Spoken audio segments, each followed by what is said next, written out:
अज्ञानतिमिरान्धस्य ज्ञानाञ्जनशलाकया चक्षुरुन्मीलितं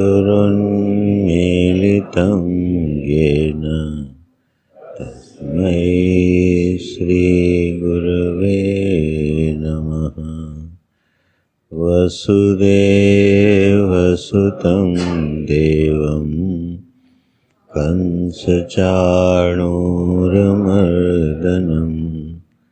देवकी परमानन्दं कृष्णं वन्दे जगद्गुरुं। कृष्णं वन्दे जगद्गुरुम्। ॐ श्री सद्गुरुचरणकमलेभ्यो नमः। ॐ श्री कृष्णाय नमः।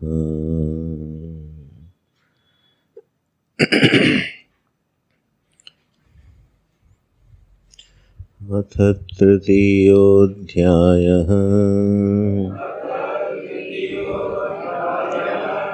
अर्जुन उवाच ज्यायसि चेत् कर्मणस्ते मता बुद्धिर्जनार्दन तत्किं कर्मणि घोरे मां नियोजयसि केशव। व्यामिश्रेणेव वाक्येन बुद्धिं मोहयसीव मे। तदेकं वद निश्चित्य येन श्रेयोऽहमाप्नुयाम्। श्रीभगवानुवाच लोकेऽस्मिन् द्विविधा निष्ठा पुरा प्रोक्ता मया नघ। ज्ञानयोगेन सांख्यानां कर्मयोगेन योगिनां न कर्मणामनारम्भात् नैष्कर्म्यं पुरुषोऽश्नुते न च सन्न्यसनादेव सिद्धिं समधिगच्छति। न हि कश्चित् क्षणमपि जातु तिष्ठत्य कर्मकृत् कार्यते ह्यवशः कर्म सर्वः प्रकृतिर्जैर्गुणैः सर्वः प्रकृतिजैर्गुणैः।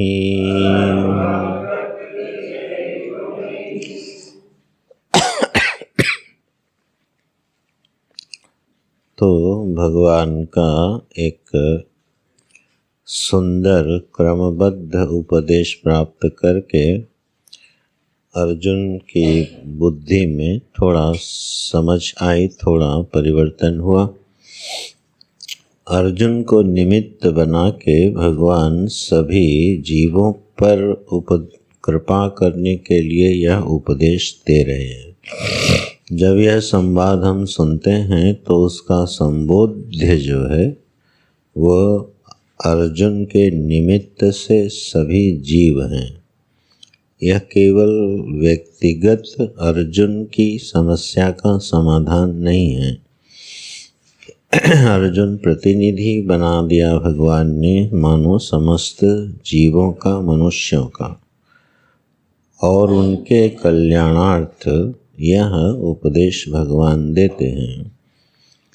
तो पूर्व के प्रकरण में, अध्याय में भगवान ने जीवन के बारे में एक दृष्टि अर्जुन को प्रदान करी, जिसमें उन्होंने सांख्य बुद्धि को सबसे महत्वपूर्ण बताया और बाकी जितने भी साधन हैं, दृष्टियां हैं, वह अंततो गत्वा जीवन में सांख्य बुद्धि में प्रवेश करने के लिए हैं, ऐसा प्रतिपादन हुआ।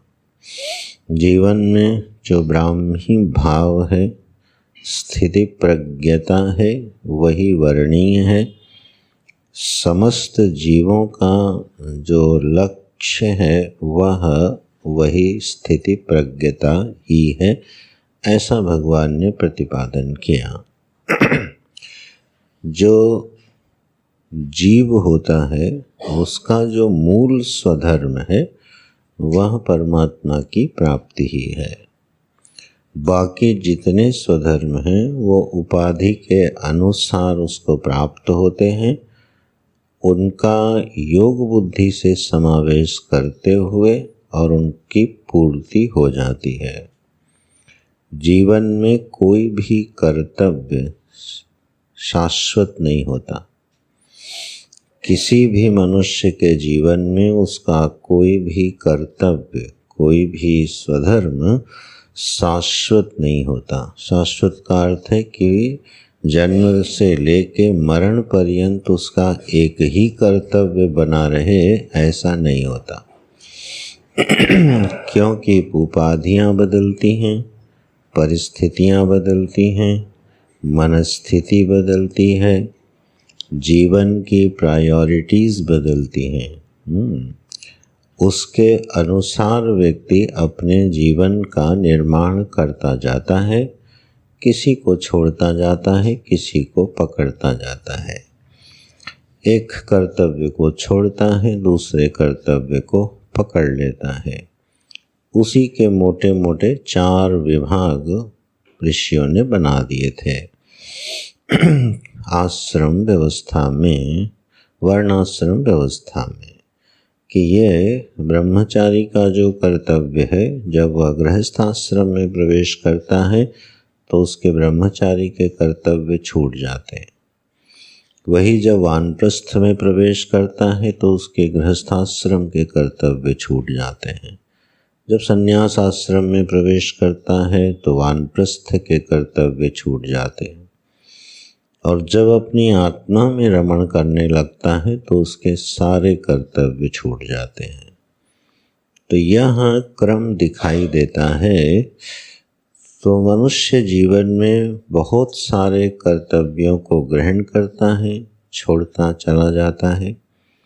कुछ कर्तव्य तो तात्कालिक होते हैं, जो कुछ काल के लिए उपस्थित होते हैं और नष्ट हो जाते हैं।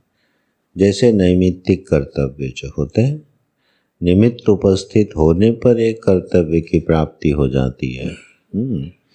किसी को मेरी आवश्यकता हुई, वह किसी मुसीबत में आया, किसी कष्ट में आया और उसने हमसे मदद की अपेक्षा करी, ये नैमित्तिक कर्तव्य है, जो उस समय धर्मानुसार पूरा होकर निवृत्त हो जाता है। तो इस तरह से तात्कालिक कर्तव्य तो जीवन में हमेशा आते रहते हैं, हो सकता है प्रतिदिन उपस्थित हो जाए, और जो उसके आश्रम वर्णाश्रम व्यवस्था के अनुसार कर्तव्य हैं वो वर्णाश्रम तक चलते हैं। इस तरह से जीवन का एक चित्र सामने आता है कि कर्तव्य आते हैं, जाते हैं, उनकी एक परंपरा सी बहती जा रही है। तो प्रश्न आता है कि हमारा मुख्य कर्तव्य कोई है क्या? कोई मूल कर्तव्य है, कोई शाश्वत कर्तव्य है क्या जीवन में? तब भगवान ने जब पीछे प्रकरण में दूसरे अध्याय में जब इसकी मीमांसा करी तो उन्होंने मूल कर्तव्य के रूप में सांख्य बुद्धि को सामने रखा, आत्मज्ञान को सामने रखा। हर जीव का जो मूल कर्तव्य है, मुख्य स्वधर्म है, वह है परमात्मा की प्राप्ति, आत्म साक्षात्कार, सांख्य बुद्धि में विहार करना, रमण करना, उसको प्राप्त करना, और फिर सारे कर्तव्यों को उसी में मिला दिया जाता है। तो यह वाक्य बनते हैं कि जीवन में जितना भी कुछ किया जाता है अंततोगत्वा उसका विनियोग होना चाहिए प्रभु की प्राप्ति में। इस तरह से भगवान ने एक जीवन की डायग्राम बना के, एक चित्र बना के अर्जुन के सामने रखा, जिससे भ्रम की स्थिति जो बुद्धि में उपस्थित हुई है नैमित्तिक कर्तव्य को लेके, जो युद्ध है वो क्षत्रिय का वर्ण व्यवस्था के अनुसार क्षत्रिय के लिए युद्ध जो है वो कर्तव्य है, लेकिन वह नैमित्तिक कर्तव्य है। क्षत्रिय होने का मतलब नहीं कि रोज दिन में लड़ाई करनी है। क्यों भाई, हम क्षत्रिय हैं और हमको क्या करना है, युद्ध करना है, तो रोज युद्ध चाहिए उसको, ऐसा नहीं है। निमित्त उपस्थित जब होवे युद्ध का, संघर्ष का, संग्राम का, तो धर्म के पक्ष का आश्रय लेके और धर्म की रक्षा के लिए, स्व की रक्षा के लिए वह युद्ध कर्तव्य बन जाता है। तो यह भगवान ने जब बताया तब अर्जुन ने एक बड़ा व्यावहारिक प्रश्न पूछा, बड़ा जेन्युइन प्रश्न है ये। अर्जुन उवाच, अर्जुन बोले, अर्जुन कहते हैं जो सरल हृदय वाला व्यक्ति है उसको अर्जुन कहते हैं। ऋजुत्वात् शब्द से अर्जुन की व्युत्पत्ति बनती है। ऋजु माने होता है सरल, तो ऋजुत्वात् जो ऋजु है उसी को अर्जुन कहा जाता है। तो अर्जुन का हृदय बड़ा सरल है, उसके निवेदन, उसकी स्वीकारोक्ति वो बड़ी सरल है। यशस्वी है, तेजस्वी है, विजयी है, पूजित है, भगवान का सखा है, लेकिन हृदय जो है उसका वो बहुत सरल है। सरल हृदय का मतलब ये होता है कि व्यक्ति अपने बारे में जैसा जानता है, अपने बारे में जैसा समझता है, उचित अवसर पर वो अपने को वैसा ही प्रकट कर देता है, उसी को सरलता कहते हैं। कपट वो होता है कि हम जैसे हैं वैसे न उपस्थित होके भिन्न रूप में अपने को जब उपस्थित करते हैं तो वो हमारी सरलता का प्रतिबंध बन जाता है, वह हमारे स्वाभाविक जीवन का विरोधी बन जाता है और वो बड़ा द्वंद्वात्मक होता है। वो एक बोझ की तरह मनुष्य के जीवन में रहता है। जब हम किसी ऐसी पहचान को दुनिया के सामने रखना चाहते हैं जो वास्तव में मेरा स्वभाव नहीं है, तो वो फिर हमारे ऊपर एक बोझ बन जाता है। तो अर्जुन ऐसा नहीं है, उसके हृदय में संशय आया तो उसने उस संशय को सार्वजनिक रूप से प्रकट कर दिया। युद्ध के रणांगण में, मध्य महाभारत में उसने अपने संशय को प्रकट कर दिया और मैं मूढ़ हो चुका हूँ ऐसा स्वीकार कर लिया। तो अर्जुन जैसा बुद्धिमान और महावीर सभी के सामने मानो ये स्वीकार करने में उसको कोई संकोच नहीं है कि इस समय उसकी बुद्धि क्या है, मोहित हो गई है। हाँ, बहुत से लोग ऐसा कहते हैं कि भाई देखो समझाओ तो एकांत में समझाना, ठीक है। तो वो बात व्यावहारिक रूप से बिल्कुल ठीक है, क्योंकि सभी को सभी के सामने नहीं समझाया जाता। अब एक व्यावहारिक कुशलता है, लेकिन उसका स्वभाव समझना चाहिए। व्यावहारिक कुशलता ये है कि मान लो पिता है, उसको अपने बच्चे को डांटना है और उस बच्चे का बच्चा सामने खड़ा है, तो बच्चे का बच्चा सामने जब खड़ा है तो पिता फिर अपने बच्चे को जब डांटेगा तो एकांत में डांटेगा। ये व्यावहारिक कुशलता है। उसको बच्चे के सामने उसका अपमान नहीं करना चाहिए, क्योंकि उस बच्चे के, छोटे बच्चे के मन में अपने पिता के प्रति क्या होगा, महत्व बुद्धि कम हो जाएगी, आदर बुद्धि कम हो जाएगी। तो बार बार कोई वृद्ध अपने पुत्रों को, नाती पुत्रों के सामने ही डांटता रहे तो वो अशोभनीय हो जाता है। ठीक, एक व्यावहारिक कुशलता। लेकिन इसके अंतरंग पक्ष को पहचानना, ईश्वर और गुरु के सामने जीव को ये प्रतिबंध नहीं लगाना चाहिए कि भैया समझाना तो अकेले में समझाना, क्यों, सार्वजनिक रूप से क्यों नहीं, वहाँ अपमान बोध होगा, वहाँ पे इन्फीरियॉरिटी कॉम्प्लेक्स हो जाएगा, अपमान बोध होगा कि सभी के सामने हम जो है कमज़ोर सिद्ध हुए, गलत सिद्ध हुए। तो वहाँ तो अभिमान अहंकार सुरक्षित ही रह गया ना। ईश्वर और गुरु का कार्य है, इसी अहम को तोड़ते हैं, इसी अहंकार को तो तोड़ते हैं। तो ईश्वर के सामने भी कई बार, गुरु के सामने भी शिष्य कई बार ये अपेक्षा रखता है कि उसको उसकी गलतियों को एकांत में बताया जाए। अर्जुन के मन में ये कोई समस्या नहीं है ना। उसने ये नहीं कहा कि आज युद्ध बंद करवा दिया जाए, युद्ध की घोषणा आज न होवे और आप हमारे महल में चलिए, हमें आपसे कुछ बात करनी है, ये नहीं कहा अर्जुन ने। सार्वजनिक रूप से अपनी बुद्धि के दौर्बल्य को, कार्पण्य को उसने भगवान के सामने निवेदित कर दिया और समस्या का समाधान वहीं पर हो भी गया। फिर तो इससे अर्जुन की महिमा बढ़ गई, अर्जुन की महिमा घटी नहीं। तो अर्जुन माने जो विषय ये था कि अर्जुन है सरल जो व्यक्ति है, उसका नाम है अर्जुन। ऐसे सरल हृदय वाले अर्जुन बोल उठे, भगवान,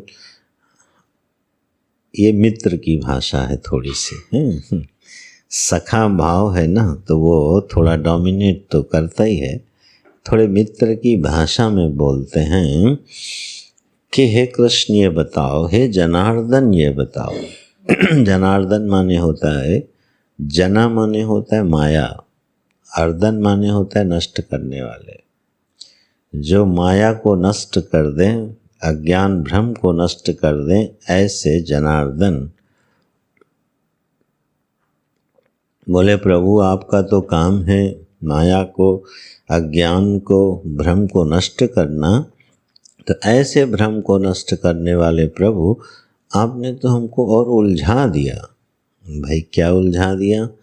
ज्यायसी चेत कर्मण ते मता बुद्धि, ते मता बुद्धि, आपके मत में, आपके मत के अनुसार, ठीक है, आपके निश्चय के अनुसार आपने एक बात कही कि कर्म से जो है बुद्धि श्रेष्ठ, या बुद्धि का अर्थ सांख्य हो गए। कर्मणः बुद्धि ज्यायसी, ये शब्द बनेगा।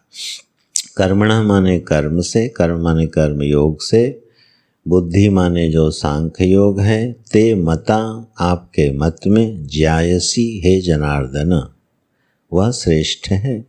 ये आपने प्रतिपादन किया और बड़े जोर शोर से प्रतिपादन किया कि जीवन में सबसे ज़रूरी चीज़ है बुद्धि, और बुद्धि में भी सांख्य बुद्धि, और वह कर्म से श्रेष्ठ है। बोले हाँ, तो बोले फिर तत् किम कर्मणि घोरे माम नियोजयसि केशव। हे केशव, प्रकाश में रमण करवाने वाले मालिक, फिर आप मुझे इस घोर कर्म में क्यों प्रवृत्त कर रहे हो? ये मित्र की एक बड़ी मीठी भाषा है।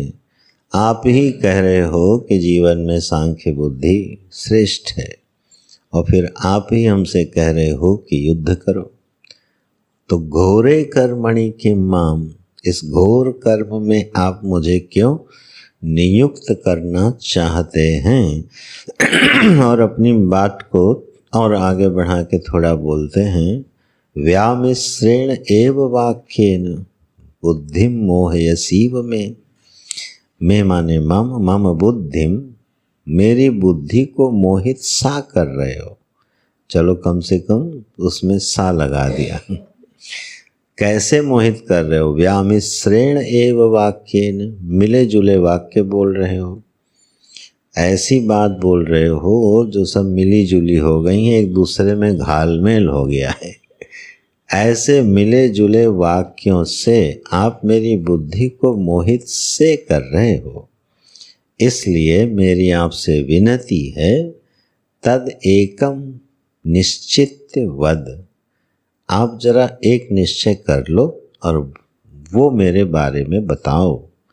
येन, जिसके द्वारा अहम श्रेयो आपनोयाम, मैं श्रेय को प्राप्त कर लूँ। देखो श्रेय को नहीं छोड़ा अर्जुन ने, है ना। प्रथम निवेदन भी कृष्ण के सामने उनका यही था, यत् श्रेयः स्यात् निश्चितम ब्रूहि तन्मे, जो मेरे लिए श्रेयस्कर हो बताओ। यहाँ भी कह रहे हैं जो मेरे लिए श्रेयस्कर हो वो जरा निश्चित करके बता दो, एक बता दो। भगवान तो मन ही मन मुस्कुराए, बोले निश्चित करके बताया तो था युद्ध करो। अब कैसे निश्चित करे भाई? साफ साफ तो बोला था कि तुम्हारे लिए अर्जुन इस समय आवश्यक है युद्ध करना। तस्मात् युद्धस्व भारत, योग बुद्धि का आश्रय लो और युद्ध में प्रवृत्त हो जाओ। बोला तो था, लेकिन अब जिसको आग्रह हो जाए ना, दुराग्रह, उसको जल्दी समझ में आता। अर्जुन के मन में बस गया है कि मुझे युद्ध नहीं करना है। तो किसी भी तरह कृष्ण को समझा ले जाएं कि युद्ध नहीं करना ठीक है, ये दुराग्रह है। वहाँ आग्रह यहाँ दिखाई दे रहा है। तो ये बात जो अर्जुन ने कही, घोरे कर्मणि माम नियोजयसि, आप मुझे घोर कर्म में नियुक्त करते हो। तो ये घोर कर्म क्या होता है? देखना, अर्जुन के वाक्यों में जो विसंगतियां हैं वो उसके वचन से बिल्कुल स्पष्ट हो रही हैं। आप जब ध्यान दोगे तो बोले घोर कर्म में, भगवान ने जब योग बुद्धि की व्याख्या की थी तो उन्होंने कहा था कोई भी कर्म घोर या अघोर नहीं होता है, यह करने वाले की दृष्टि में होता है। कर्म अपने आप में घोर और अघोर नहीं होता। कर्म की कुशलता उसका योग है। अर्जुन ये सब समझा चुके हैं, ठीक है। तो घोर कर्म है, ये अच्छा कर्म है, ये बुरा कर्म है अर्जुन, ये तो सांख्य बुद्धि तो छोड़ो, योग बुद्धि का आश्रय लेने वाले के मन में भी नहीं होता, ठीक है। जो जीवन के हर कर्तव्य को, हर कार्य को भगवान की सेवा समझता है, उसके लिए कोई काम घोर अघोर हो सकता है क्या? छोटा बड़ा हो सकता है क्या? तो पहली विसंगति, एक ना समझी तो ये प्रकट हो रही है, यह कर्म घोर है। माने असल में हम वो काम करना नहीं चाहते, बात यह है, इसलिए घोर हो गया। जीवन को भी हम जरा विश्लेषण करो तो यह समस्या हम सभी की है। जीवन में बहुत से कर्तव्य ऐसे उपस्थित हो जाते हैं जो हमको कैसे लगने लगते हैं, घोर, ठीक। तो हम भगवान से कहते भी हैं कि भाई ये काम हमसे न करवाओ, ठीक है, ये बड़ा घोर कर्म है।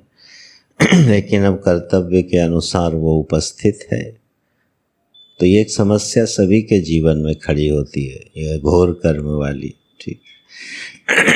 बड़ा जेन्युइन प्रश्न है हम सभी का। मान लो कोई जल्लाद है, और वह जल्लाद जो है उसका काम है फांसी देना, अब वो घोर कर्म है कि नहीं है? मान लो हर हफ्ते एक फांसी पे लटक रहा है आदमी और वो उसको फांसी पे चढ़ा रहा है, तो उस जल्लाद का कर्म घोर हो गया कि नहीं हो गया? लेकिन भगवान के पास जाएगा तो भगवान कहेंगे ना, तुम्हारा काम ही यही है। तो उसकी दृष्टि में कभी उसको लग सकता है क्या यार, रोज जो है हर थोड़े दिनों बाद किसी व्यक्ति को फांसी पे चढ़ाओ, निश्चित रूप से वो घोर कर्म है। लेकिन भगवान कहेंगे बिल्कुल घोर कर्म वो नहीं है, तुम इसी के लिए चुने गए हो, ठीक है, तो उसको स्वीकार कर लो, वो तुम्हारा कर्तव्य उपस्थित होता है। अपने ज्ञानी जो हुए सदन कसाई, देखो उनका कर्म क्या था? मांस काटना और बेचना, जबकि वो थे क्या? ब्रह्मनिष्ठ थे, ज्ञानी महापुरुष थे, लेकिन कर्म क्या था उनका? मांस काट के बेचना। उन्होंने कभी शिकायत नहीं की, जबकि वो ब्रह्मनिष्ठ थे, सांख्य बुद्धि में अवस्थित थे, कभी शिकायत नहीं की कि ये घोर कर्म क्यों उपस्थित हो गया। निसर्गदत्त महाराज महाराष्ट्र के एक संत हुए, वो क्या करते थे? चाय बीड़ी की दुकान करते थे और जीवन भर चाय बीड़ी की दुकान ही करते रहे और विश्व प्रसिद्ध हुए। दुनिया भर के लोग जो हैं उनके पास जाके और उनसे इस आत्म विद्या की शिक्षा लेते थे। ठीक, उनकी बड़ी प्रसिद्ध पुस्तक है, क्या है वो, देखो नाम नहीं याद आ रहा है, बहुत प्रसिद्ध पुस्तक है, रमण महर्षि की तरह। तो वह जीवन भर उस कर्म में प्रवृत्त रहे। ठीक है, तो ऐसे जो घोर कर्म की बात है, इतिहास में अच्छा अगर आप चले जाओ तो देखो भगवान वेदव्यास जी, तो भगवान वेदव्यास जी तो कला अवतार ही हैं भगवान के, और उनका काम था वेदों का व्यास करना, इसीलिए नाम पड़ा वेदव्यास। वेदक ज्ञान का विस्तार करना, ऋषि जीवन में रहना, निवृत्ति परायण जीवन में रहना, अध्ययन अध्यापन करना, वेदों की शिक्षा का प्रचार करना प्रसार करना, ये उनका काम था। लेकिन एक निमित्त उपस्थित हो गया, उनकी माता सत्यवती ने अपने वंश को आगे बढ़ाने के लिए उनसे संतानोत्पत्ति का कर्म करवाया। तो व्यास जी ने उस समय ये नहीं कहा घोरे कर्मणि, क्यों? क्योंकि वहाँ एक नैमित्तिक समष्टि हित का कर्तव्य उपस्थित हो गया, तो वहाँ कोई शंका नहीं थी व्यास जी को। ऐसे आप इतिहास में और वर्तमान में अपने जीवन में जब देखोगे, बहुत बार ऐसी परिस्थिति आएगी, यार ये काम हमको विवश होके करना पड़ रहा है, मैं नहीं करना चाहता हूँ।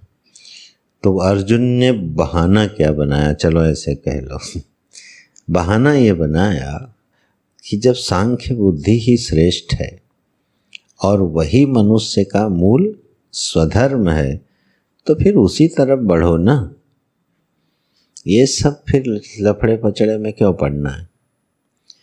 जब घूम घूम के ही पहुंचना है और पहुंचना वहीं है, तो इतना घूम घूम के क्यों पहुंचा जाए? सीधे चलो, बात बिल्कुल ठीक है। जब सांख्य बुद्धि ही जीवन का लक्ष्य है, तो आज से ही शुरू हो जाओ, श्रवण मनन और निधिध्यासन करो, बैठो गंगा जी के तट पर, निरंतर आत्मचिंतन में डूबे रहो, कौन मना कर रहा है? सब कुछ छोड़ दो, कोई आवश्यकता नहीं है। लेकिन यह बात अर्जुन के हृदय में कब आई है? जब मोहित है। ठीक, इससे पहले हजारों युद्ध लड़े, तब तो एक बार भी नहीं कहा, तब तो एक बार भी शंका नहीं उठी है। जब कर्म में घोरत्व उपस्थित हो जाता है, हमारी रुचि के अनुसार वो कर्म नहीं होता, तब कई बार वो वैराग्य का रूप लेके सामने आ जाता है। यही स्थिति है यहाँ। वह काम जो हम नहीं करना चाहते हैं और मुझे करना पड़ रहा है, तो मैं अपने आप से पूछता हूँ कि जरूरी है करना? नहीं करते हैं, छोड़ो। लेकिन उस समय सोचना चाहिए जब बढ़िया बढ़िया काम मिलते हैं तब प्रश्न आता है। जब अच्छे अच्छे काम करने को जीवन में मिलते रहे तब कभी मनुष्य नहीं पूछता भगवान इस कर्म में क्यों लगाए हो, हमारा मुख्य स्वधर्म क्या है, भगवान का भजन करना, इस कर्म में क्यों लगा दिया, हमको राजा क्यों बना दिया ठीक, हमको सामंत क्यों बना दिया, हमको इतना सारा विस्तार क्यों करा दिया, तब नहीं पूछेगा व्यक्ति। तब पूछता है जब उसके सामने ये परिस्थिति सामने आती है। उसी का चित्रण जरा अर्जुन कर रहे हैं। अच्छा भाई, आज ये भाई सब टहल रहे हैं यहाँ। देना बेटा, इनको जरा धीरे से विदा करो, ठीक, उठा लो, ठीक, हाथ में छोड़ दो। ये ऐसा होता है, लगता है गया लेकिन जाता नहीं है, ये देखो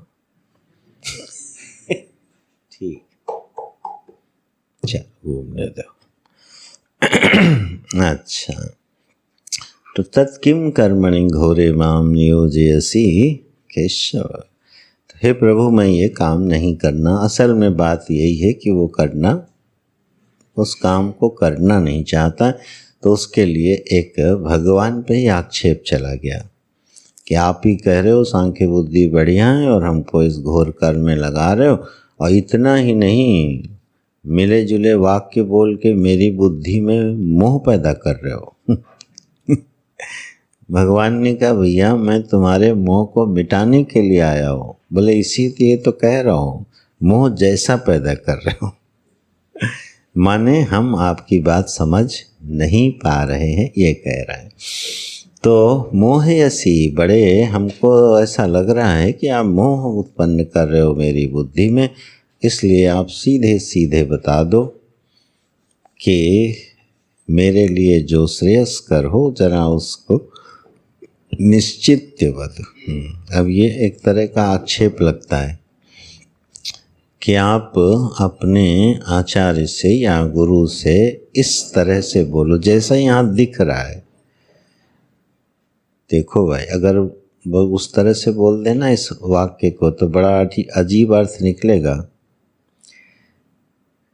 देखो, गोल गोल मत घुमाओ,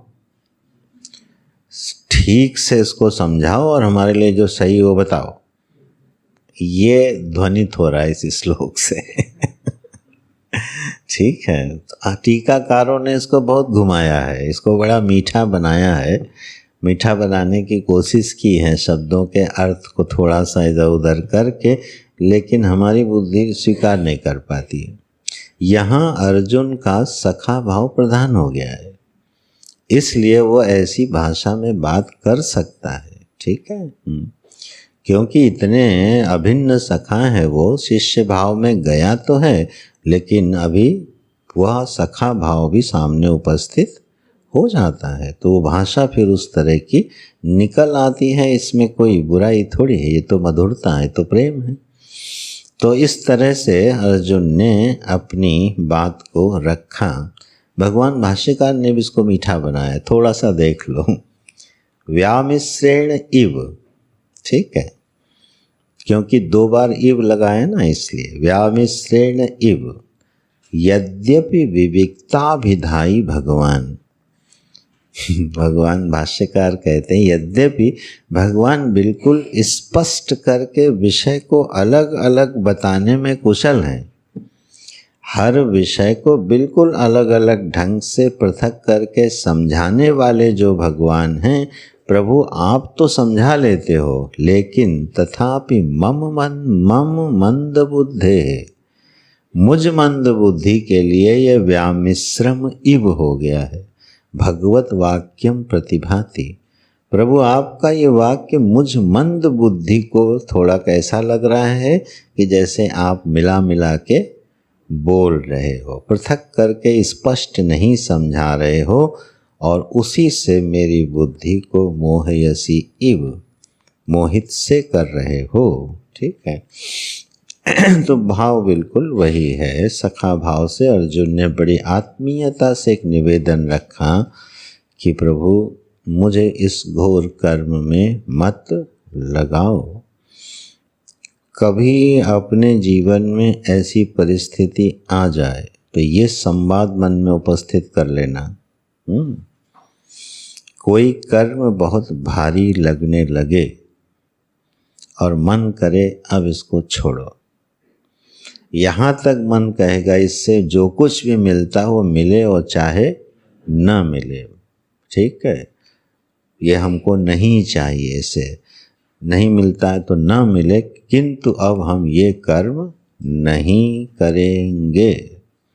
ठीक है, ये बिल्कुल ऐसे ही समझना जैसे जल्लाद किसी दिन झुंझला जाए और अब बोले अब हम रोज रोज फांसी पे आदमी को नहीं चढ़ाएंगे, चाहे तनख्वाह मिले न मिले, मैं भूखा मर जाऊं। ठीक है, तो यह परिस्थिति जीवन में उपस्थित हो जाती है। उस समय ये संवाद उपस्थित करना कि भगवान ने क्या समझाया था।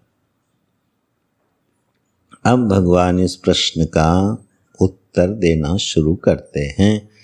प्रश्नानुरूपम एव प्रतिवचनम, प्रश्न के अनुसार ही भगवान उत्तर दिए। श्री भगवान वाच, बोल उठे, अरे अर्जुन सुनो मेरे भाई, ध्यान से सुनो, फिर से सुनो। लोकेस्मिन् द्विविधा निष्ठा पुरा प्रोक्ता मया नघ। हे निष्पाप अर्जुन, संबोधन देख रहे हो आप, यहाँ न महाबाहो बोले न धनंजय बोले, हे अनग, हे निष्पाप अर्जुन। डांट भी सकते थे, मैं तुमको समझा रहा हूँ, तुम कह रहे हो मेरी बुद्धि को मोहित कर रहे हो, हे दुष्ट अर्जुन, ऐसा भी तो बोल सकते थे। मैंने इतनी मेहनत से 72 श्लोक समझाए और तुम चले आए कि मेरी बुद्धि को तुम भ्रमित कर रहे हो, हैं? लेकिन नहीं, प्रेम देखो, हे अनघ, हे निष्पाप अर्जुन, तुम्हारा हृदय तो बड़ा शुद्ध है, फिर तुम क्यों नहीं समझते।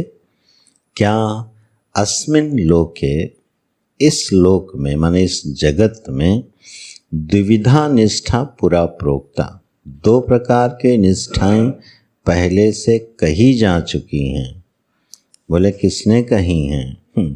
बोले मैंने ही कही हैं। बोले कब कही हैं? बोले सृष्टि के आदि में कही हैं। जब यह सृष्टि का प्रादुर्भाव हुआ, ये बात 4थे अध्याय में भगवान कहेंगे कि मैंने इक्ष्वाकु को भी, विवस्वान को भी यही ज्ञान मैंने अर्जुन दिया है।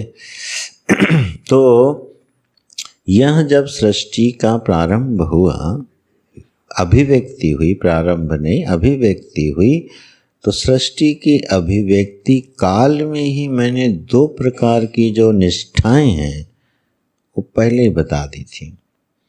2 प्रकार की निष्ठाएं वही हैं, एक निवृत्ति प्रधान निष्ठा, एक प्रवृत्ति प्रधान निष्ठा, एक कर्म निष्ठा और एक ज्ञान निष्ठा। ये मैंने तुमको बहुत पहले सृष्टि के आरंभ में बता चुके हैं हम सबको। ज्ञान योगेन सांख्यानाम, कर्म योगेन योगिना। जो ज्ञाननिष्ठ हैं, ज्ञान योग के माध्यम से सांख्य बुद्धि के अधिकारी, और कर्म योग करते हुए जो योगी हैं वो कर्म निष्ठा के अधिकारी होते हैं। यह 2 प्रकार की निष्ठाएं मैंने बता दी। निष्ठा माने क्या होता है? स्थिति। जरा अर्थ देखना। निष्ठा स्थिति अनुष्ठेय तात्पर्यम। यह जो स्थिति है जीव की, मनुष्य की, जो उसको अनुष्ठान करनी चाहिए, वो 2 ही प्रकार की निष्ठाएं हैं। क्या है प्रभु? बोले या तो वो कर्म करेगा और कर्मनिष्ठ होगा, अथवा वो ज्ञाननिष्ठ होगा। और दोनों प्रकार की निष्ठाओं के लिए 2 प्रकार के जीवन हैं। जो कर्मनिष्ठा वाला व्यक्ति होगा, जिसकी स्थिति कर्म में है, वह कर्मशील होगा और प्रवृत्ति प्रधान जीवन उसके लिए अनिवार्य है। ठीक। और जिसकी बुद्धि ज्ञान योग में निष्ठ होना चाहती है वह क्या करेगा? निवृत्ति प्रधान जीवन का आलिंगन करेगा। ये दो प्रकार की जो निष्ठाएं हैं ये सृष्टि के मूल में समाई हुई है। द एंटायर क्रिएशन, पूरी की पूरी सृष्टि बिल्कुल एम्बेब्ड है किस चीज़ से? दो प्रकार की निष्ठाओं से। इसमें तीसरी प्रकार की कोई निष्ठा होती नहीं है। या तो व्यक्ति कर्मशील होगा तो बहुत सारी प्रवृत्ति करेगा, और व्यक्ति अगर चिंतनशील होगा तो प्रवृत्तियों को छोड़ेगा। प्रवृत्ति छोड़ने का मतलब है कर्तव्यों को छोड़ेगा। ठीक है, तो क्रम से अपने कर्तव्यों को छोड़ते हुए वह ज्ञान योग में निष्ठ हो जाएगा। तो ये दो प्रकार की निष्ठाएं मैं तुमको पहले बता चुका हूँ। बोले वो तो प्रभु हमने भी सुनी थी, लेकिन मामला तो फंसा हुआ है ना, जहाँ पे उसको ठीक करो। तब कहते हैं देखो अब इस भ्रम को मिटा रहे हैं। न कर्मणाम अनारंभात नैष्कर्म्यम पुरुषोष्णुते। अर्जुन, ये जो नैष्कर्म्य है, नैष्कर्म्य अब एक नया शब्द भगवान ने दे दिया। किसके लिए? सांख्य बुद्धि के लिए, ब्राह्मी स्थिति के लिए, स्थित प्रज्ञ के लिए। ये सब पर्यायवाची शब्द हैं। स्थित प्रज्ञ भी वही है, ब्राह्मी स्थिति भी वही है, सांख्य बुद्धि जिसके पास है सांख्या भी वही है, और नैष्कर्म्य भी। तो नैष्कर्म्य एक सिद्धि होती है। आपको मालूम होगा एक ग्रंथ ही आचार्यों ने लिखा, उसका नाम क्या है? नैष्कर्म्य सिद्धि। किसने लिखा है? अब ये बड़ा हो गया प्रश्न। बृहद प्रस्थान का ये ग्रंथ है। बोले उससे हमने तो आज तक, बोले लघु प्रस्थान ही आज तक पूरा नहीं हुआ तो बृहद की छोड़ो। दो प्रकार के प्रस्थान होते हैं, सूचनार्थ मन में रख लो। एक लघु प्रस्थान होता है। लघु प्रस्थान में उपनिषद, 10 उपनिषद, गीता जी और ब्रह्मसूत्र, ये 3 के अध्ययन को बोलते हैं प्रस्थानत्रयी। तो लघु प्रस्थानत्रयी परंपरा में इसको माना जाता है। इसके बाद फिर बृहद प्रस्थान पढ़ा जाता है। बृहद प्रस्थान में कौन सा ग्रंथ है? खंडन खंड खाद्य, अद्वैत सिद्धि और नैष्कर्म्य सिद्धि। यह 3 ग्रंथ हैं जो आचार्यों ने लिखे हैं। मधुसूदन सरस्वती जी ने लिखा है, श्रीहर्ष जी ने लिखा है, और एक ग्रंथ श्यौराचार्य का। तो यह बृहद प्रस्थान बोला जाता है। इन दोनों प्रस्थानों को मिला करके फिर कोई आचार्य बनता है जो इनको पढ़ा सकता है, बृहद प्रस्थान को पढ़ा सकता है। इसलिए अपने पीछे आचार्य शब्द लगाने से पहले थोड़ा सोच लेना। आचार्य किसको कहते हैं? लघु सिद्धांत कौमुदी भी आज तक न पढ़ी और पदवी क्या रख गई? आचार्य।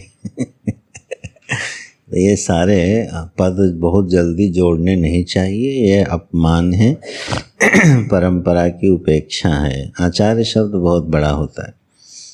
आचार्य शब्द का अर्थ होता है आसमन्तात चिनोति आचरति च, जो अच्छी तरह से शास्त्रों से मोती चुनता है और उसका आचरण भी करता है। आचरित व्याख्या का दर्शन कराता है, उसका नाम है आचार्य।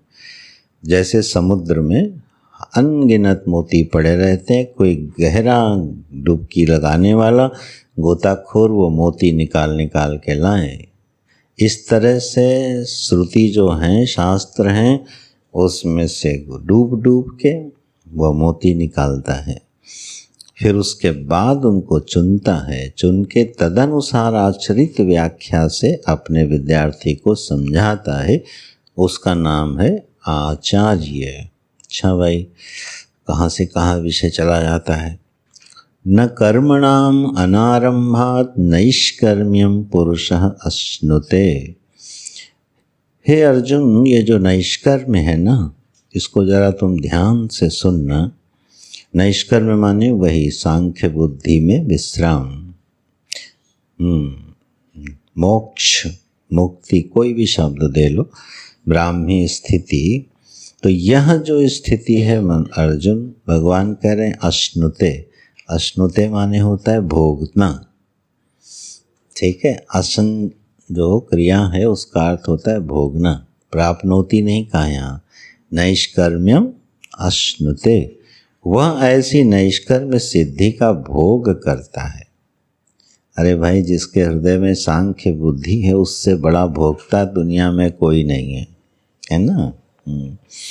जिसके भी हृदय में यह सांख्य बुद्धि जम जाती है, असली भोक्ता तो वही होता है। अभोक्ता होके भोक्ता होता है, असली भोक्ता होता है जगत का भी। आत्म प्रमा का तो है ही है, प्रातीतिक जो जगत है उस प्रतीति का भी सर्वोत्तम उपयोग वो करने में समर्थ होता है। इसलिए अश्नुते शब्द दिया, उसका भोग करता है।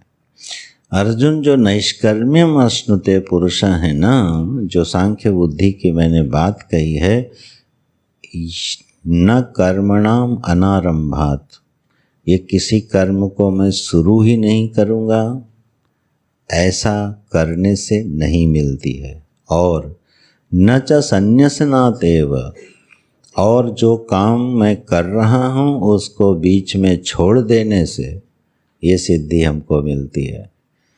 देखो, अब सीधा अर्जुन के प्रश्न का उत्तर है कि नहीं। युद्ध प्राप्त है, शुरू होने जा रहा है, अर्जुन क्या करे, इसको छोड़ देने से हमको क्या मिल जाएगी, सांख्य बुद्धि। क्यों? सांख्य बुद्धि जीवन में सर्वश्रेष्ठ है। अब मैं युद्ध को छोड़ता हूँ और सांख्य बुद्धि की ओर बढ़ता हूँ। स्पष्ट मनाई है, न च संन्यसनात् एव, कोई काम प्रारंभ हो गया है और उसको बीच में छोड़ दिया, उससे नैष्कर्म्य सिद्धि मिलती नहीं। और कोई काम हम शुरू ही नहीं करेंगे, कर्तव्य उपस्थित भी हो गया, हमारे लिए विहित भी है, धर्मनिष्ठ धर्म के अनुरूप भी है, करना हमारी अनिवार्यता है, बोले नहीं भाई हम तो जिज्ञासु हैं, हम कुछ नहीं करेंगे, हम कोई काम शुरू करेंगे ही नहीं, हम झंझट में देखो पड़ते नहीं। इन वाक्यों को इसी तरह समाज में बोला जाता है। बोले आओ भाई कुछ सेवा कार्य है उस पर सहयोग कर दो, ये सब आप करो, ये झंझट में हम नहीं पड़ते, हम तो भगवान का भजन करते हैं। बात तो सही है, लेकिन अधिकारी होके बोल रहा है कि अनधिकारी होके बोल रहा है।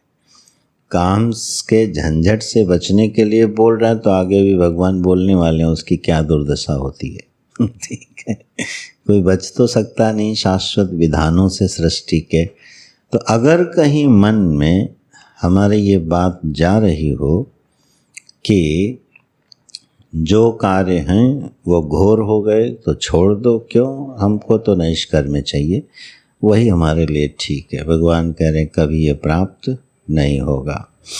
जो कार्य उत्पन्न हो गया है उसको तो पूरा करना ही होता है। जो हमारे दादा गुरु थे तपोवन महाराज जी, तपोवन महाराज जी हिम विभूति कहे जाते रहे, जीवन भर हिमालय में ही रहे और कभी हिमालय से फिर नीचे नहीं आए, सीधा वहीं जीवन भर प्रकृति में विहार किए। बड़े तितिक्षु और दिव्य उच्च कोटि के महापुरुष रहे, गुरुदेव के गुरु। उन्होंने जब, क्योंकि वो अधिकारी थे सांख्य के, तो उन्होंने जब अपने गृह आश्रम को छोड़ा तो उस समय जब वो आए तो उनका मन थोड़ा विचलित रहता था, तपोवन महाराज जी का।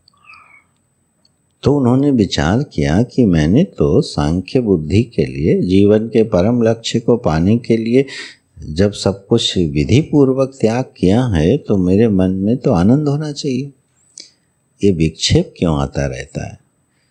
तब एक संत के पास गए, उन्होंने उनसे पूर्वाश्रम के बारे में पूछा तो विदित हुआ कि एक छोटा भाई है जो उन्हीं पर आश्रित था, और उन्होंने उसकी उपेक्षा करके क्या किया, निवृत्त हो गए, विरक्त हो गए। उन्होंने कहा कि तुम वापस जाओ और अपने भाई की पहले सम्यक व्यवस्था करो। तब वो गए और कुछ वर्ष रहे और फिर सम्यक रूप से उसकी व्यवस्था करके उसके बाद विधिवत उपराम हुए, और उसके बाद फिर कभी उनको हिमालय से नीचे आना नहीं पड़ा। जीवन भर एक उच्च कोटि का बड़ा अवधूत दिव्य जीवन उन्होंने जिया और बहुत से शिष्यों को ब्रह्म विद्या का दान किया। तो कहने का मतलब क्या है, न च संन्यसनाते। देखो कर्म उपस्थित ऐसे विरक्त महापुरुष के लिए जो कि पूर्णतया अधिकारी भी थे, लेकिन एक निमित्त उपस्थित था और उसके कारण निष्कर्म उनके जीवन में घट नहीं रहा था। यही सब आचरित व्याख्याएं हैं भगवान के वाक्यों की। तो हम लोगों के जीवन में, किसी भी जीव के जीवन में ऐसी परिस्थितियां आ सकती हैं कि उसको सब झंझट लगने लगे। झंझट लगने लगे इसलिए छोड़ दो, ये काम ठीक नहीं है, ये उससे कोई बात बनने वाली नहीं। एक सूत्र लिख लो जिसका पालन हमने बहुत अच्छे से नहीं किया, इसलिए उसका संघर्ष मुझे बहुत करना पड़ा। वह सूत्र यही है, परिस्थितियों से भागो मत, परिस्थितियों का समाधान वहीं करो। किसी भी परिस्थिति का समाधान पलायन नहीं होता है, याद रखना।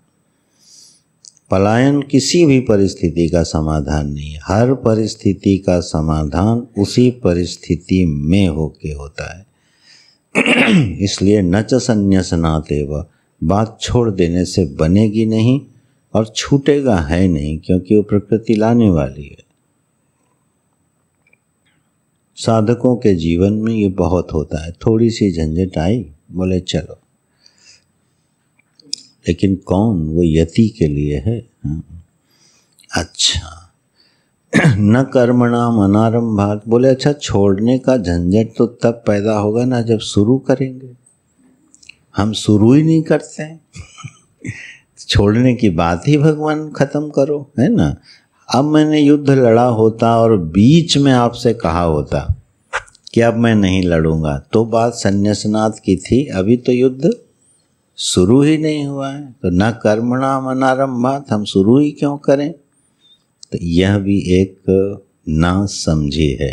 क्यों, देखो भाई, मान लो आप जंगल में गए और वहाँ पर आपको भोजन बनाना है, तो लकड़ियाँ लानी है, फिर लकड़ियाँ क्या करनी है, प्रज्वलित करनी है, फिर पात्र रखने हैं उसमें, फिर उसके बाद भोजन बनाना है। भोजन वगैरह जब सब बन जाएगा तो उसके बाद क्या करना है, उस अग्नि को शांत कर देना है। अब कोई कहे जब अग्नि बुझानी ही है तो जलाएं क्यों। खाना बनाने से पहले अगर कोई ये निर्णय ले ले, यार जब बुझानी ही है तो जलानी क्यों है, फालतू का झंझट इतना क्यों करना है, तो फिर भोजन मिलेगा। ये है न कर्मणाम अनारंभात। हम कर्म ही शुरू नहीं करेंगे तो उस कर्म से बच्चा जो कुछ मिलने वाला था वो आपको कुछ मिलेगा नहीं, और वो हमको चाहिए, ठीक है। वो नहीं चाहिए होता तो प्रश्न ही नहीं आता, फिर कोई प्रश्न पूछता नहीं है। जब भी कोई प्रश्न ये पूछे कि भगवान हम संन्यास लेना चाहते हैं, बोलना कभी मत लो, ठीक। और जब कोई झोला उठा के चल दे कि हम सन्यासी हो गए तो उसको साथ में ले लेना। कोई पूछे अच्छा आप सन्यास लेना चाहिए महाराज, तो बोला बेटा अभी मत लो। जब तक यह प्रश्न है मन में तो अभी कर्मणाम अनारंभात वाली चीज नहीं सदेगी, संन्यासनाद भी नहीं सदेगी। कोई पूछता थोड़ी है फिर। ठीक है। वो तो बस फिर अपनी राह पकड़ लेता है। सनकादिकों ने ब्रह्मा जी से पूछा थोड़ी सृष्टि बनाए कि ना बनाए। देखो ये भाई साहब मुख तक पहुंच ही गए, है ना। अच्छा भाई, आपको विदा कैसे किया जाए? आ जाओ। फिर गायब हो गए। अच्छा, कहीं गया, घुस गया कहीं। ये कोई गीता का बड़ा रसिक श्रोता है क्या? बिल्कुल मुंह पे आके सुन रहा है। कुछ हो सकता है, पूछना चाहता। हो सकता है कोई ऐसा जीव हो कर्मणाम अनारंभात न संन्यासनात् करके चला आया हो, तो अब पूरा करना पड़ रहा है। कोई बड़ी बात थोड़ी है। अस्तु, तो यह जो एक जीवन की एक थोड़ी सी चर्चा है, मीमांसा है भगवान के वाक्य से कि कर्म का स्वरूप समझना चाहिए, अपना अधिकार समझना चाहिए। छठे अध्याय में बिल्कुल पृथक करके भगवान बड़ी खूबसूरती से समझा देंगे कब मनुष्य निवृत्ति का अधिकारी होता है और कब प्रवृत्ति का। बहुत ही सुंदर तरीके से एक श्लोक में समझाएंगे। तो यह अपने बुद्धि से अपने मन में धारणा कर लेनी चाहिए और कर्म के संबंध में पक्की समझ रखना। छोड़ के भागने से कभी काम चलेगा नहीं। हम लोगों को थोड़ा भय भले लगता हो, लेकिन जो परिस्थिति सामने आ जाए ना, उसके सामने केवल निश्चय कर लो, अच्छा तुमको निपटा के ही चलते, आधी ऐसी निपट जाती है। और अगर मन में रहा खिटर पिटर, अच्छा यार कर पाए तो कर पाए, नहीं छोड़ के चल देंगे, तो वो और चढ़ी रहेगी सर पे ना। कोई भी चैलेंज आया, ठीक है पहले तुम्ही से निपटते, ठीक, बिल्कुल साहसपूर्वक भगवान को साथ में लेके उससे भिड़ जाओ। थोड़ी देर में वो हमारे लिए मंगलमयी हो जाएगी। वही परिस्थिति हमारे लिए स्टेपिंग स्टोन बन जाती है, ऊपर चढ़ने की सीढ़ी बन जाती है। तो कर्म के संबंध में ये 2-3 जो छोटे से सूत्र हैं, इनको बिल्कुल हृदय में कहीं बिठा लो। जिन्होंने नहीं बिठाया उन्होंने संघर्ष ज़्यादा किया, ठीक है, उनमें से हम भी एक हैं। तो अब तो सीख लो भाई, हमारे अनुभव से सीख लो। अच्छा, तो न कर्मणाम अनारंभात नैष्कर्म्यम पुरुषोस्नुते न च संन्यासनात् एव सिद्धिम समधिगच्छति। अर्जुन, कभी भी ऐसी सिद्धि मिलती नहीं है, इस बात का ख्याल रखना। और अब एक सत्य को समझो, नहीं कश्चित् क्षणमपि जातु तिष्ठति अकर्मकृत् कार्यते हि अवश्यः कर्म सर्वः प्रकृतिर्जैर्गुणैः जातु कदाचित् न हि यस्मात् कश्चित्। कोई भी, ठीक है, यस्मात् क्षणमपि कालम जातु कदाचित् कश्चित् तिष्ठति कर्मकृत्। इतनी जोरदारी से बोले हैं क्योंकि अर्जुन, किसी भी काल में और कोई भी ऐसा नहीं है जो अकर्मकृत होके बैठे। बिना कर्म किए कोई बैठ जाए, बैठा रह जाए, ऐसा अर्जुन कदाचित और किसी भी काल में ऐसा हुआ नहीं। कि जीव हो, देहधारी हो, शरीर वाला हो और ये कहे कि मैं कुछ नहीं करता, यह एक झूठा वाक्य है। आपको मालूम है, जब निवृत्ति ली जाती है तो प्रवृत्ति के कर्म अलग होते हैं और निवृत्ति के कर्म अलग होते हैं। निवृत्ति का मतलब कर्म की न्यूनता या कर्म को छोड़ना निवृत्ति नहीं होती। प्रवृत्ति के कर्म अलग हैं।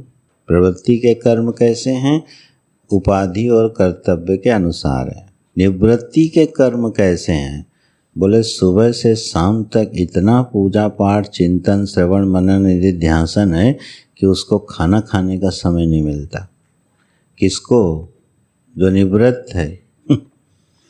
जो निवृत्त है उसको भोजन का समय नहीं मिलता है, शयन का समय नहीं मिलता। बोले अच्छे निवृत्त हुए। ये तो और घोर प्रवृत्त हो गए। वही सही निवृत्ति है। ठीक है, कर्मों का स्वरूप बदलता है, कर्मों का अभाव कभी होता नहीं है। कब हमें प्रवृत्ति प्रधान कर्म करने हैं, कब निवृत्ति प्रधान कर्म करने हैं, बस ये विवेक करना होता है। आपको मालूम है ना, जो विदुर जी थे जब निवृत्त हुए तो कितने बिजी रहते थे। तो निवृत्त आदमी इतना बिजी होता है कि उसको फ़ोन अटेंड करने का समय नहीं मिलता।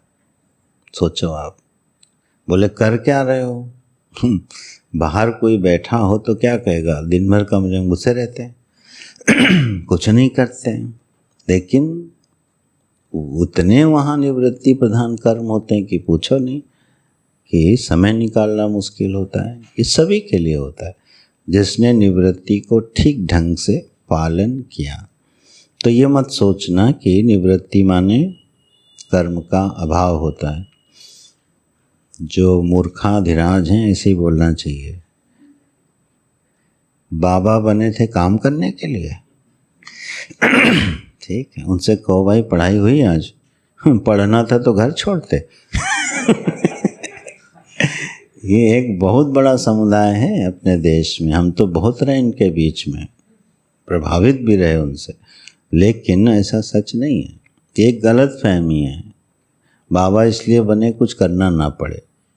हाँ, ये ठीक नहीं। इसीलिए उस जीवन में कोई सौंदर्य नहीं दिखता, कोई तेजस्विता नहीं दिखती, कोई कंट्रीब्यूशन नहीं दिखता। भिखारी और भिक्षुक एक जैसे दिखते कि नहीं दिखते? जबकि महान अंतर है। वो यही गलत फहमी में न कर्मणाम अनारंभात और संन्यासनात्, ये दो काम उन्होंने गलत समय पे कर दिए। और अब गौरव बुद्धि अलग से हो गई कि बाबा बन के थोड़ी पढ़ना है, काम में लगा रहे हो। तो ये हाँ, इसी बात को भगवान यहाँ समझा रहे हैं कि अर्जुन, कोई भी मनुष्य एक क्षण के लिए भी अकर्मकृत होके बैठ नहीं सकता है। इसलिए क्या होगा? कार्यते ही अवश्य कर्म। कार्यते माने होता है करवाया जाता है, क्रियते माने होता है किया जाता है, और कार्यते माने करवाया जाता है। कौन करवाता है? प्रकृतिर जैहि गुणैहि, प्रकृति से जन्म हुए उत्पन्न हुए जो त्रिगुण हैं, वो त्रिगुण क्या करते हैं? कर्म अवश्य कार्यते सर्वः। वह मनुष्य का गला पकड़ के, अवश्य माने विवश करके, उससे काम करवाते हैं। अब सोचो ये कितनी दुखद स्थिति हो गई। अगर हम परिस्थिति छोड़ के भाग गए तो क्या प्रकृति करेगी? विवश करवा के आपको कहाँ घसीट के लाएगी? वहीं करवाएगी। क्यों? ये संभव ही नहीं है कि आप अकर्मकृत होके बैठ जाओ। बिल्कुल धंसा लेना दिल में अच्छी तरीके से, ठीक है, जीवन भर काम आएगा। बिल्कुल हृदय में प्रविष्ट हो जाना चाहिए वाक्य। त्रिगुणों से संचालित है मनुष्य, ठीक है।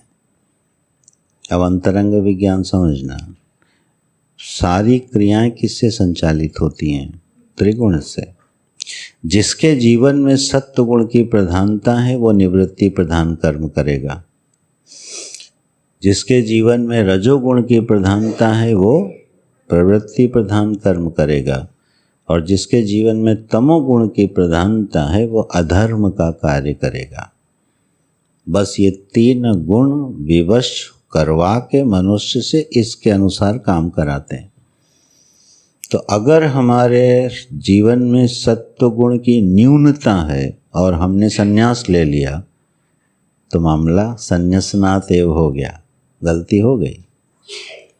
क्योंकि सत्व गुण की प्रधानता के बिना निवृत्ति प्रधान कर्म करना संभव नहीं। आधे घंटे ध्यान में न बैठा जाता हो और सारे कर्तव्य छोड़ के सन्यासी हो गए, क्या दुर्दशा होगी।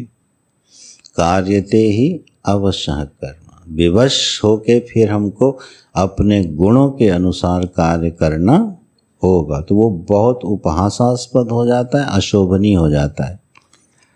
अब इसीलिए अगर कोई सन्यासी व्यापार करने लगता है तो क्या कहते हैं हम उसको, उसके ऊपर भारतीय समाज तो हंसता है ना। व्यापार करना बुरी बात थोड़ी है, कोई भी करे प्रशंसनीय है, लेकिन एक निवृत्ति प्रधान सन्यासी अगर व्यापार करने लगे तो समाज उसको स्वीकार करता है, कभी नहीं करता। वो श्रद्धा का पात्र रह नहीं जाता है। तो क्यों? क्योंकि रजोगुण की प्रधानता थी। तो रजोगुण की जब प्रधानता थी तो भाई क्यों कर्म छोड़ा। उपाधि के अनुसार जो कर्तव्य प्राप्त था उसको जूझते हुए करते रहना था। और अगर योग बुद्धि के आश्रय लेके करते तो धीरे धीरे जीवन में सत्व गुण की प्रधानता हो जाती। और जब सत्व गुण बढ़ता जाता है, प्राकृतिक व्यवस्था से कर्तव्य अपने आप छूटते चले जाते हैं। ठीक, कर्तव्य बलपूर्वक नहीं छोड़े जाते हैं। कर्तव्य जीवन में से ऐसे छूट जाते हैं जैसे पका हुआ फल वृक्ष की डाली से टूट के अलग हो जाता है। वो मीठा भी होता है, पका हुआ भी होता है, रसयुक्त भी होता है, वृक्ष को कोई पीड़ा भी नहीं होती। इसी तरह से जब हमारे जीवन में से एक एक कर्तव्य हाथ जोड़ के खड़ा हो और विदा मांगे, प्रभु अब हम जाना चाहते हैं, और उसको आप विदा कर दो। यह जो जीवन की यात्रा का तरीका है, इसी को भगवान समझाने का प्रयास कर रहे हैं। पूरी गीता में भिन्न भिन्न तरीके से समझाएंगे। तो प्रकृतिर जय ही गुण ही, ये शब्द हैं, बस शब्द का आश्रय लेके समझना। प्रकृति से उत्पन्न हुए जो गुण हैं, ठीक है, सर्व, सर्व माने सर्व प्राणी, इसका कोई अपवाद नहीं है। ये एक ऐसा नियम है जिसका कोई अपवाद ही नहीं है। इसीलिए कदाचित कस्मिन काले बोल दिया भगवान ने। अपवाद ढूंढने की कोशिश मत करना। हो सकता है कि इतिहास में, महाभारत में, पुराणों में कोई दृष्टांत मिल जाए, कहीं नहीं मिलेगा। सर्व प्राणी, सर्व प्राणी जो हैं, इन तीनों गुणों से जो उत्पन्न होते हैं, इनके द्वारा अवश्य विवश होकर कार्यते कर्म करवाया जाता है।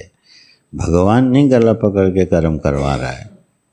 यह गुण हैं जो मनुष्य से भिन्न भिन्न प्रकार के कर्म करवाते हैं।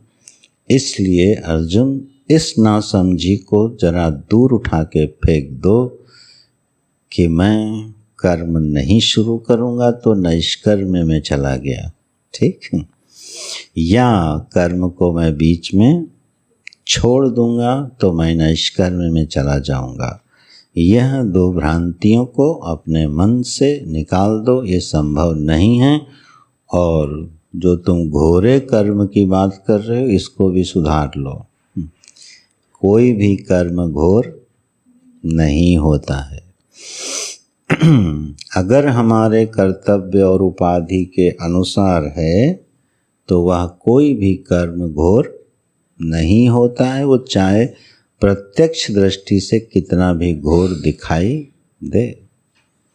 अब एक टहल रहे हैं, चलो पूरा ही हो गया, टहलने दो, है ना, ठीक। क्लास जब पूरी हो गई तभी गई। हाँ, पूरा सुना उसने, घूम घूम के जगह बना बना के सुन ही लिया। तो यह है बड़ा महत्वपूर्ण सिद्धांत है कि जब हमको विवश होके करना है तो विवश होके क्यों करें, खुश होके करें, समझ पूर्वक करें, जीवन को प्रफुल्लित और विकसित करते हुए करें। फिर चाहे युद्ध लड़ना पड़े और चाहे पूजा पाठ करनी पड़े, चाहे नेशनल स्कूल ऑफ ड्रामा में नाटक करना पड़े, चाहे छोड़ के फिर पूजा करनी पड़े, जो उपस्थित हो जाए, भागने की ज़रूरत नहीं है। नारायण नारायण। आगे देखेंगे। ओम पूर्णमदः पूर्णमिदं पूर्णात् पूर्णमुदच्यते पूर्णस्य पूर्णमादाय पूर्णमेवावशिष्यते। ओम शांति शांति शांति। हरि ओम। श्री गुरुभ्यो नमः। हरि ओम।